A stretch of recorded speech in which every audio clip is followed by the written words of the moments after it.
وہ جنت چھپی ہوئی ہے۔ دنیا کا مال، دنیا کا انعام وہ فوری نقد ہے۔ آدمی کھیت میں بیج ڈالتا ہے، فصل اگتی ہے، وہ فصل کاٹتا ہے، یہ فوری نتیجہ ہے۔ لیکن جنت بالغیب، اس میں غیب ہے، چھپی ہوئی بات ہے، ایمانیات کی بات ہے۔ دیکھیے دنیا کے اندر فیصلے ایک دوسرے کے بارے میں ہم ظاہری اعمال سے کرتے ہیں۔ یہ شخص کلمہ پڑھتا ہے، یہ شخص کلمہ نہیں پڑھتا، یہ شخص صلی اللہ علیہ وسلم کو خاتم النبیین مانتا ہے، یہ خاتم النبیین نہیں مانتا۔ ہم ظاہری بنیادوں پر فیصلے کرتے ہیں، لیکن آخرت میں فیصلے دل کی بنیادوں پر ہوں گے۔ الحمدللہ رب العالمین والصلاة والسلام علی رسولہ الکریم۔ اعوذ باللہ السمیع العلیم من الشیطان الرجیم، بسم اللہ الرحمن الرحیم۔ اولئک الذین انعم اللہ علیہم من النبیین، یہ ہیں وہ لوگ جن پر اللہ نے انعام کیا۔ ذکر کن کا تھا؟ انبیاء کا۔ زکریا علیہ السلام سے بات شروع ہوئی، یحییٰ کا تذکرہ ہوا، پھر مریم کا تذکرے ساتھ عیسیٰ ابن مریم کا تذکرہ ہوا، پھر ابراہیم علیہ السلام کا قصہ بیان کیا، اور ابراہیم علیہ السلام کے بعد اللہ نے سیدنا موسیٰ علیہ السلام، ان کے بھائی ہارون علیہ السلام، اسماعیل علیہ السلام اور ادریس علیہ السلام کا تذکرہ کرنے کے بعد فرمایا کہ یہ ہیں وہ لوگ جن پر اللہ نے انعام کیا۔ گویا تمہیں ان انعام یافتہ لوگوں کے راستے پر چلنا ہے۔ جو طریقہ زندگی کا انہوں نے منتخب کیا وہی طریقہ حق تھا اور وہی کامیابی کا راستہ ہے۔ من ذریت آدم، یہ آدم علیہ السلام کی اولاد ہیں، تو پوری انسانیت ان کی اولاد ہے آدم کی، اور یہ بھی ان کی اولاد ہیں۔ وَمِمَّنْ حَمَلْنَا مَعَ نُوحٍ، اور ان کی اولاد ہے جو نوح علیہ السلام کے ساتھ کشتی میں سوار ہوئے۔ معلوم یہ ہوتا ہے کہ اس وقت دنیا بڑی محدود تھی اور ساری دنیا غرق ہو گئی، اور صرف نوح علیہ السلام اور ان کے ساتھیوں کی اولاد آگے چلی، اور انہی میں پھر سیدنا نوح علیہ السلام کی اولاد میں سے یہ سارے انبیاء ہوئے۔ وَمِن ذُرِّيَّةِ إِبْرَاهِيمَ وَإِسْرَائِيلَ، اور یہ اولاد ہیں ابراہیم اور یعقوب علیہ السلام کے۔ بنی اسرائیل کے جتنے انبیاء آئے ہیں وہ اسحاق، اور اسحاق علیہ السلام کے بعد ان کا بیٹا یعقوب، اور پھر ان کی یہ اولاد ہیں جتنے بھی انبیاء بنی اسرائیل میں آئے۔ تو یہ لوگ ہیں جن پر اللہ نے انعام کیا۔ وَمِمَّنْ هَدَيْنَا وَاجْتَبَيْنَا، اور ان میں سے ہم نے لوگوں کو ہدایت بھی دی اور ان کو چنا بھی۔ ہدایت اللہ نے ان کو رسالت اور نبوت پر فائز کر کے خود بھی ان پر وہ ہدایت یافتہ بنے اور لوگوں کے لیے بھی وہ ہدایت یافتہ بنے۔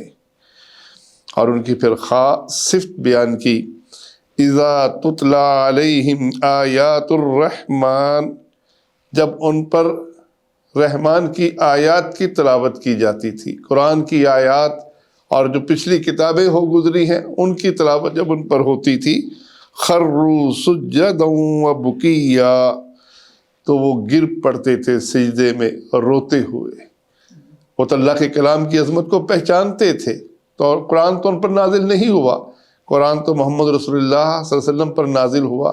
پچھلے انبیاء اپنی کتابوں میں جب اللہ کی آیات کو سنتے تھے، اس کی عظمت کو پہچانتے ہوئے گر جاتے تھے سجدے میں اور ان کے آنسو نکل آتے تھے۔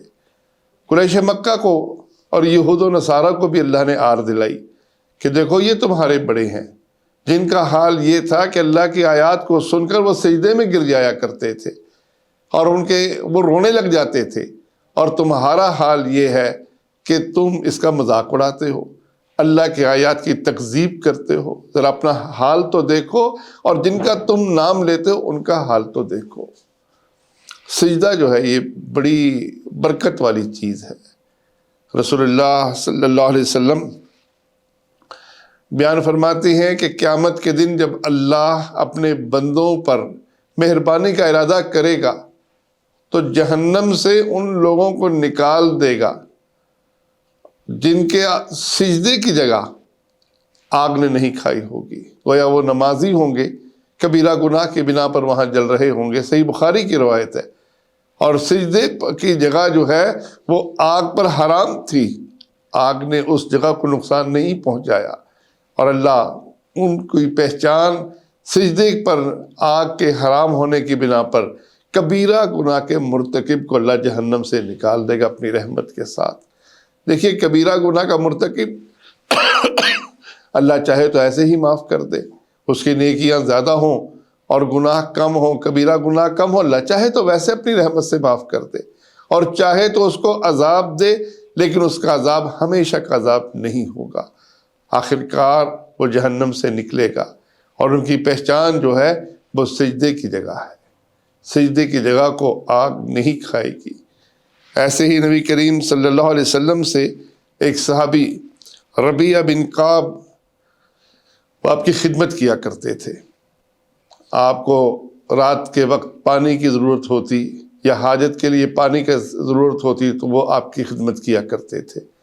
ایک دن خوش ہو کر آپ صلی اللہ علیہ وسلم نے اس سے کہا مانگ، وہ کہتا ہے یا رسول اللہ جنت میں آپ کی رفاقت مانگتا ہوں۔ دیکھیے کیا ان کی طلب تھی۔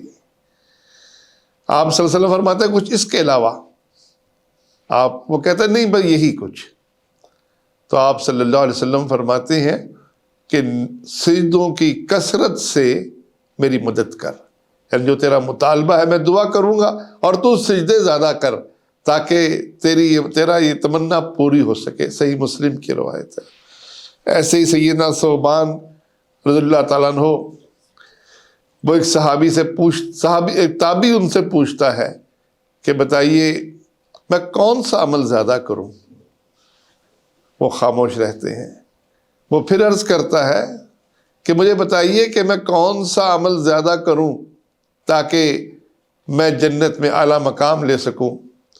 تیسری بار اس کے پوچھنے پر کہتے ہیں سجدے کی کثرت کو اپنے اوپر لازم کر، سجدہ تیرے درجات کو بھی بلند کرے گا اور تیرے گناہوں کو بھی مٹائے گا، صحیح مسلم کی یہ روایت ہے۔ اس لیے سجدہ کرنا بہت برکت والی چیز ہے، آدمی اللہ کے آگے جھکے، اللہ کو یہ عاجزی اتنی پسند ہے کہ رسول اللہ صلی اللہ علیہ وسلم فرماتے ہیں کہ سجدے سے زیادہ قرب بندے کو اللہ کا کہیں نصیب نہیں ہو سکتا۔ تو یہ تو اللہ کی آیات کو سن کر سجدے میں گر جاتے تھے روتے ہوئے، اور تم اس کی بغاوت میں ان آیات کا مذاق اڑا رہے ہو۔ فَخَلَفَ مِن بَعْدِهِمْ خَلْفٌ، ان کے پیچھے ان کے ایسے جانشین، برے جانشین پیدا ہوئے جنہوں نے اَدَاعُوا الصَّلَاةَ، نماز کو ضائع کر دیا، وَاتَّبَعُوا الشَّهَوَاتِ، اور خواہشات کی پیروی کی، خواہشات کے پیچھے چلے۔ تو نماز اور زکوٰۃ جس کا پہلے تذکرہ ہوا انبیاء کے تذکرے کے ساتھ کہ وہ اس پر بڑے پختہ تھے، اور پھر بعد میں ان کی اولاد میں وہ لوگ آگے آ گئے، وہ لوگ ان کے جانشین بن گئے جنہوں نے نماز کو ضائع کیا اور شہوات کے پیچھے آ گئے۔ دیکھیے وہاں جہاں مثبت ذکر تھا وہاں نماز اور زکوٰۃ کا تھا کہ نماز پڑھتے تھے، زکوٰۃ نہیں ادا کرتے تھے۔ یہاں نماز کا تذکرہ آتا ہے کہ نماز ضائع کیا، زکوٰۃ کی بجائے شہوات کی بات کی۔ اصل میں شہوات کا زکوٰۃ سے بڑا گہرا تعلق ہے۔ جب آدمی کسی چیز کی محبت میں اتنا غرق ہو جائے، خاص طور پر مال کی محبت میں، کہ وہ مال کے لیے حلال اور حرام اس کی تمیز چھوڑ دے اور اس کے بارے میں اللہ کے احکامات کو بھول جائے، تو جہاں وہ نماز چھوڑے گا وہاں وہ اللہ کے راستے میں خرچ کرنا بھی چھوڑے گا۔ اس کا ذہن وہ سودی ذہن بنے گا، وہ چاہے گا میرے پاس 1 لاکھ ہے، بس کس طرح جلدی سے میں اس کو 2 لاکھ کر دوں، 3 لاکھ کر دوں۔ اس کے لیے زکوٰۃ ادا کرنا، اس کے لیے خیرات کرنا سب سے مشکل ہے۔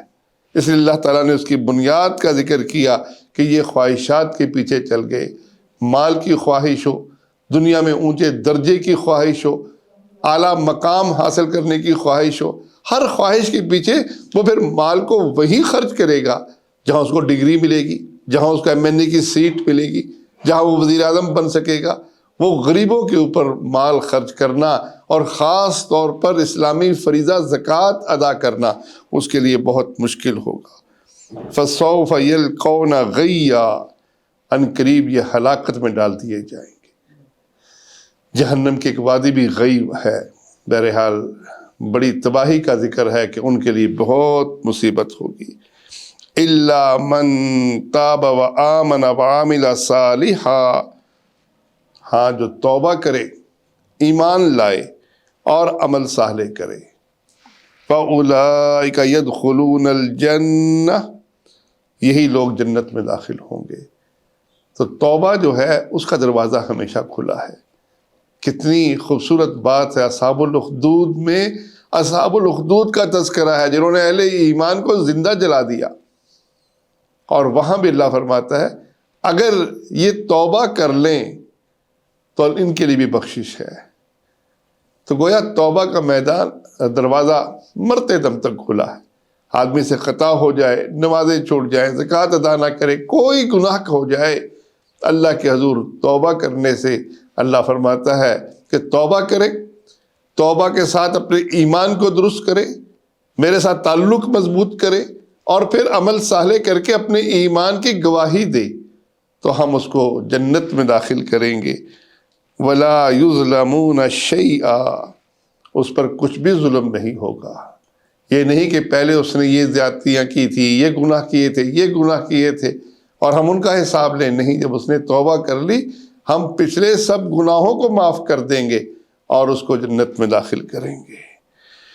پھر اللہ جنت کا نقشہ کھینچتا ہے، جنات عدن التی وعد الرحمن، وہ جنت جو ہمیشگی کی جنت ہے جس سے کبھی نکلنا نہیں ہوگا، اور وہ جس کا رحمان نے وعدہ کیا ہے، عبادہ بالغیب، اپنے بندوں سے غائبانہ۔ وہ جنت چھپی ہوئی ہے، دنیا کا مال، دنیا کا انعام وہ فوری نقد ہے۔ آدمی کھیت میں بیج ڈالتا ہے، فصل اگتی ہے، وہ فصل کاٹتا ہے، محنت کرتا ہے، ڈاکٹر بنتا ہے، انجینئر بنتا ہے، پروفیسر بنتا ہے، یہ فوری نتیجہ ہے۔ لیکن جنت بالغیب، اس میں غیب ہے، چھپی ہوئی بات ہے، ایمانیات کی بات ہے۔ جو شخص اس سودے کو خریدنا چاہتا ہے وہ اپنے ایمان کو مضبوط کرے، اللہ پر غیب کے ساتھ ایمان لائے، جنت پر ایمان رکھے اور پھر اس کے لیے محنت کرے، تو اللہ تعالیٰ نے یہ اس جنت کا اہل ایمان سے وعدہ کیا ہے۔ اِنَّهُ كَانَ وَعْدُهُ مَأْتِيًّا، یہ اس کا ایسا وعدہ ہے کہ بس آیا، پکا وعدہ ہے، اس میں کوئی شک نہیں ہے، اور ہر شخص جو ہی مرتا ہے اس کے سامنے یہ وعدہ سامنے آ جاتا ہے، پھر اس کے لیے اس کی قبر جنت کا ایک حصہ بن جاتی ہے۔ اس لیے آدمی اس پر ایمان رکھے اور اس کے لیے محنت کرے۔ لا يسمعون فیہا لغوا، وہ اس میں کوئی لغویات نہیں سنیں گے، کوئی جھگڑا نہیں سنیں گے، کوئی بحث مباحثہ ایسا نہیں ہوگا جس سے دل کو آزاری ہو۔ آج معاشرے کی ایک بہت بڑی مصیبت کیا ہے؟ ایک دوسرے کی دل آزاری، تو تانے سنتا ہے، وہ مختلف کام جب کرتا ہے تو اس پر کوئی نہ کوئی ایسا اس کو آواز آتی ہے کہ اس کا دل ٹوٹ جاتا ہے، وہ اچھے کام کرتے ہوئے رک جاتا ہے۔ تو اللہ فرماتا ہے جنت میں ایسی کچھ نہیں ہوگی، کوئی لغویات نہیں ہوگی، کوئی تانا نہیں دے گا، کوئی کسی کو برا بھلا نہیں کہے گا، الا سلاما، سلام، سلام کی آواز آئے گی۔ جہاں بھی جائے گا آپس میں بھی سلامتی کی دعا کریں گے، فرشتے بھی ان کے لیے سلام سلام کہیں گے۔ تو یہ جنت ہے جس کے لیے تمہیں محنت کرنی چاہیے۔ یہاں آدمی کتنا ہی اونچا کیوں نہ چلا جائے، پھر ٹانگیں کھینچنے والے موجود ہیں۔ وہ صدر پاکستان بن جائے، وہ وزیر اعظم بن جائے، وہ کچھ بن جائے، اس کا مذاق اڑانے والے۔ اور ہمارے ملک میں تو ہمارے سامنے ہے کہ کتنے اونچے عہدے والے فوراً یا تو قید ہو جاتے ہیں، جیل میں چلے جاتے ہیں، یا پھانسی تک چڑھ جاتے ہیں، یا ان کا طیارہ پھٹتا ہے اور ان کی لاش تک نہیں ملتی۔ یہ سب کچھ ہمارے سامنے ہے، لیکن آخرت میں سلامتی ہی سلامتی ہوگی۔ وہاں کسی کا مال، کسی کی عزت، کسی کو مجروح نہیں کیا جائے گا۔ وَلَهُمْ رِزْقُهُمْ فِيهَا، اور ان کو رزق دیا جائے گا بُكْرَةً وَعَشِيًّا، صبح اور شام۔ صبح اور شام سے مفسرین کہتے ہیں یہ ہر وقت ملے گا، یہ رزق کی کوئی پابندی نہیں ہوگی۔ یا پھر جنت کے صبح اور شام ہے جو وہاں جا کر معلوم ہوں گے کہ وہ صبح شام کیا ہوں گے، کیونکہ جنت کی نعمتوں کا تذکرہ جو ملا ہے وہ صرف ذہن کو قریب کرنے کے لیے ہے، حقیقت کو ہم نہیں جان سکتے۔ رسول اللہ صلی اللہ علیہ وسلم فرماتے ہیں کہ جنت کے اندر وہ نعمتیں ہیں جو کسی آنکھ نے نہیں دیکھی، کسی کان نے نہیں سنی، کسی دل نے نہیں سوچی۔ صحیح بخاری کی روایت ہے۔ تو ہم ان کی نعمتوں کا آج اندازہ نہیں کر سکتے کہ وہ صبح اور شام کیسا ہوگی۔ وہاں تو دھوپ بھی نہیں ہوگی، وہاں کیسے صبح اور شام ہوگی، ہماری عقل سے ماورا چیزیں ہیں۔ جنت کی نعمتیں ہم سوچ بھی نہیں سکتے۔ ہم تو نیند کے بغیر زندگی بسر نہیں کر سکتے۔ ہم تو نیند نہ کریں تو ہماری طبیعت بے چین ہو جاتی ہے، اور وہاں نیند نہیں ہوگی۔ وہاں ہر وقت ہی ایسے مزے ہوں گے کہ آدمی اس میں ایسا غرق ہوگا کہ اس کو کبھی نکلنے کا خیال بھی نہیں آئے گا۔ جنت چھوڑنے کی کبھی اس کے ذہن میں تصور بھی نہیں آئے گا، اور اللہ بھی اسے کہے گا اب تم ہمیشہ ہمیشہ اس میں رہو۔ تو اللہ فرماتا ہے کہ وہاں ان کے لیے صبح اور شام رزق ملے گا۔ تلک الجنت التی نورث من عبادنا، یہ ہے وہ جنت جس کو ہم وارث بنائیں گے اپنے بندوں میں سے۔ کن کو؟ من کان تقیا، متقی شخص کو، ڈرنے والے کو۔ دیکھیے دنیا کے اندر فیصلے ایک دوسرے کے بارے میں ہم ظاہری اعمال سے کرتے ہیں۔ یہ شخص کلمہ پڑھتا ہے، یہ شخص کلمہ نہیں پڑھتا، یہ شخص صلی اللہ علیہ وسلم کو خاتم النبیین مانتا ہے، یہ خاتم النبیین نہیں مانتا۔ ہم ظاہری بنیادوں پر فیصلے کرتے ہیں، لیکن آخرت میں فیصلے دل کی بنیادوں پر ہوں گے۔ جنت اور جہنم دل کی بنیاد پر دیے جائیں گے کہ کون اللہ سے ڈرتا ہے اور کون اللہ سے ڈرنے والا نہیں ہے، کون اللہ کی محبت اور اس کی عظمت کو مانتے ہوئے سجدہ کرتا ہے اور کون دنیا کی لالچ میں کرتا ہے۔ تو وہاں فیصلے تقوی کی بنیاد پر ہوں گے۔ اس لیے رسول اللہ صلی اللہ علیہ وسلم نے ڈراتے ہوئے تین ان افراد کا ذکر کیا جو بہترین اعمال کرنے والے ہوں گے۔ ان میں ایک شخص حافظ القرآن ہے، قرآن کو یاد کیا، قرآن کو پڑھا اور پڑھایا لوگوں کو۔ دوسرے نے اللہ کے راستے میں مال خرچ کیا، اور تیسرے نے یہ قربانی دی کہ اس نے اپنی جان اللہ کے راستے میں جہاد کے اندر قربان کر دی۔ اور جب وہ اپنی قربانیاں پیش کریں گے اللہ کہے گا جھوٹ بولتا ہے، تو نے دنیا کی شہرت کے لیے کیا تھا، تیرے دل میں میری عظمت نہیں تھی، میری محبت نہیں تھی، آج میرے پاس تیرے لیے کچھ نہیں ہے۔ اس لیے ہمیں دلوں کو سب سے پہلے ٹٹولنا ہے، اپنے دلوں کو۔ دوسروں کے دلوں پر ہم فیصلہ نہیں کر سکتے، ہم دوسروں کو بات پہنچا سکتے ہیں، اپنے دل کو ہم دیکھ سکتے ہیں کہ ہمارا دل کیسا ہے، ہمارے دل میں اللہ کی محبت، اس کی عظمت ہے یا نہیں۔ اور اگر اللہ کی محبت اور عظمت موجود ہے تو ہمیں اللہ کا شکر کرنا چاہیے، اور اگر اللہ کی عظمت اور محبت ہمارے دل میں نہیں ہے تو ہمیں وہ اسباب اختیار کرنے چاہیے جس کے ذریعے آدمی متقی بنتا ہے، اور اس میں سب سے پہلے ایمان کی تفصیلات کو جاننا، پھر قرآن مجید کے ذریعے اپنے ایمان کو مضبوط کرنا۔ ایمان میں اللہ پر ایمان کے ساتھ آخرت پر ایمان بہت زیادہ اہم ہے۔ وہ صورتیں کثرت سے پڑھنا جس میں اللہ تعالیٰ نے جنت کے نقشے بیان کیے، جہنم کی عذاب کا تذکرہ کیا۔ ہمیں چاہیے کہ ہم ان صورتوں کو، خاص طور پر مکی صورتوں کو بار بار پڑھیں، تاکہ ہمارے دل میں اللہ کا ڈر، اللہ کی محبت، اس کی عظمت پیدا ہو، اور ہم متقی بن جائیں، اور اس کے بعد ہم اس جنت کے وارث بن جائیں جو اللہ نے متقیوں کے لیے بنائی ہے۔ اللہ مجھے اور آپ کو اس دین پر چلنے کی اور تقوی اختیار کرنے کی توفیق دے، آمین یا رب العالمین۔